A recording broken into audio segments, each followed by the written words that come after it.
So Rob, from this book, people, what does it tell them about what God can do for people who are facing the worst storms of life? Surviving the worst storms is designed to show us, especially us in the West, the kinds of storms that affect people in savage society. Now, our society is just as savage, but we band-aid it. We don't have the same physical extremes of it. We don't have the same physical extremes. Some of us have got better coping mechanisms, some of us have got better coping networks. But the book Surviving the Worst Storms looks at people who have gone into things that we possibly will never have to go into, and they've survived. Now, every one of these ones has survived because of Christ's intervention. It hasn't been by good luck. It hasn't been by throwing money at it because they haven't got any money. It hasn't been because of great food because they haven't got any food. It hasn't been because they've moved into a brand new wonderful house because they haven't. It hasn't been because of material welfare. It's been because of a new heart and a new spirit that's come into them, that's given them a meta view on life. It's lifted them up, and they've been able to recognise they've actually got power and authority in life. They've got life working in them, and Christ did it for them.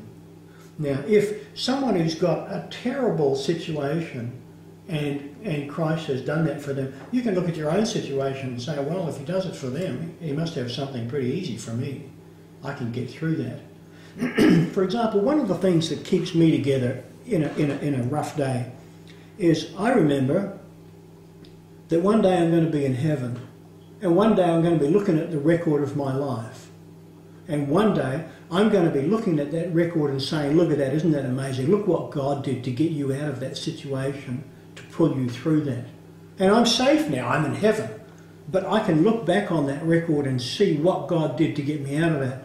And every step of the way, as God's got this plan to grow me into His likeness, into His image, in His character, in His goodness, in His capacity to be godly, where God and man are able to come together in a single will like that. Every step of the way, He's got an action plan that can help me if I come up against a wall and get stuck. And I can look back from heaven and see those and map those in exactly the same way as here I am on the earth, and I'm looking back in my own life, and I can see how God helped me when I was 5, when I was 10, when I was 15, when I was 20, when I was 25, when I was 30, 35, and so on. I can see God's intervention. So this book is written as a hope that people can read this and not just ogle it and think, wow, that's amazing, but actually look at the fact that trauma intervention can change the way that you're dealing with your trauma. If you don't get it from me in this book or in other books that I've written or other recordings I've got, go and see someone else who's nearby that you can get that from. So it shows you the kinds of things that can work in your kind of life. It doesn't spell out what's the solution for this storm or that storm or whatever. It just shows you a collage of storms that people have faced and how God has done it. Now, in one part of our journey up there into Crickett, we went into I went into a group of kids, literally to help them deal with at least 3 kinds of trauma that they were experiencing. And one of those was how to deal with someone who is a long-standing menace in their life.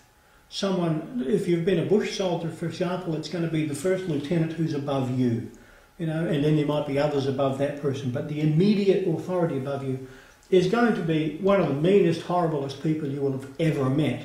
And you might never have got that person out of your system. And the way that you were broken and talked down to and treated like just a used Kleenex every day and every night, it's very hard to build your self-esteem back up from that. So if you can come into the person and remove the the fiery dart of that curse, Yes.